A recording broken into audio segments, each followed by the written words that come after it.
Well, my name's Nick, and I currently am employed as an academic in Newcastle, and home for me is in North Yorkshire. The reasons initially were to learn a little bit more about spirituality in leadership, contemplative leadership, and to learn a bit more about those different ways of leading. I think it would be fair to say the course covers those fantastically. However, that isn't really where the real value from the course comes from.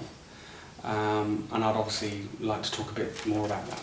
Well, I think this is really where the value of the course is. It's the difference it makes to you as a person and to your functioning as part of a group or a team in the work context.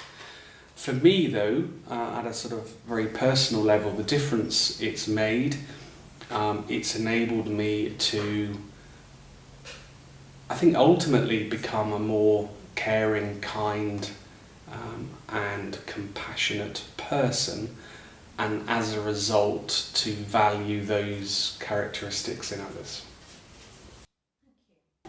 Yeah, the course has some magical mystery, I think, because it encourages and promotes a team dynamic which is unlike any other course which I have been on.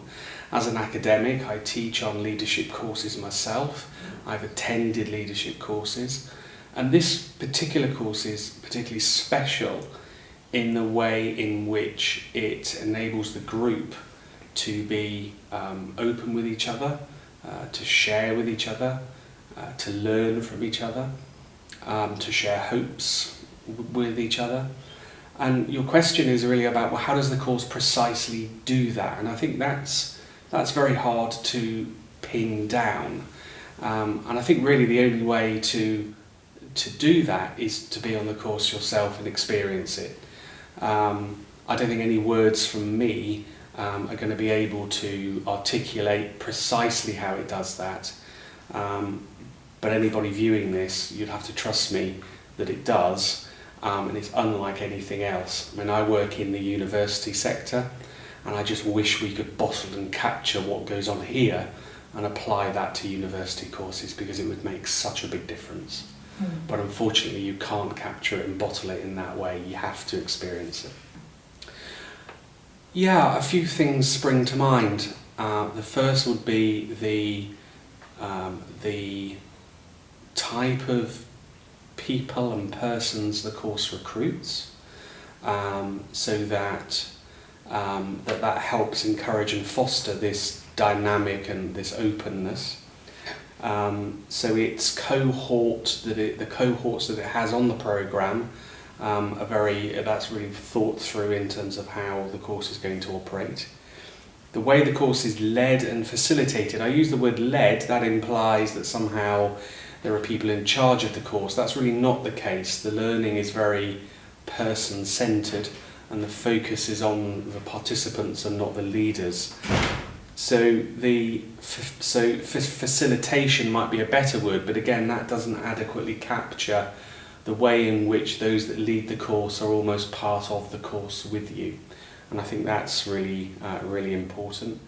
And then I think the mix between learning from theory, learning from each other, learning by sharing.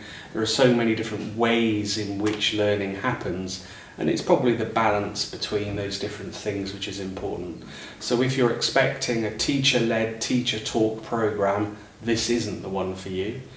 Whereas if you're expecting to learn from the cohort, learn from experience, learn from each other, then this is the one for you.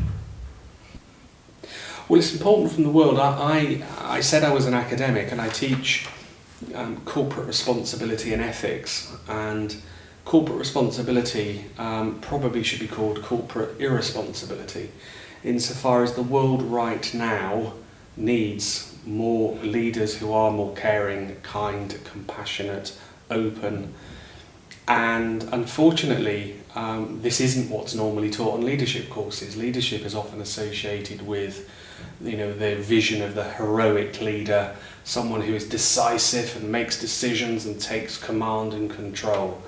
And in fact, that's not what the world needs right now. What the world needs is leaders who listen, who are open, who are vulnerable, who make decisions with others, and it's those types of skills based in your soul and your heart, which is what this course offers. And really out there, that's what the world needs right now. Who would benefit? Well, of course, if you have a program entitled Soul of Leadership, the first instinct is that you need to be a leader to attend the course, a leader in a professional capacity. That's definitely not the case. I would say in terms of leading, think of leading in terms of leading yourself, as well as leading in conjunction with others. And others could be leading with others in relation to your family, your children. It doesn't have to be in a professional work context. So I think anybody that has relationships with others, and that's very broad, anybody who wishes to transform themselves and by doing so transform others, this is who would see this program.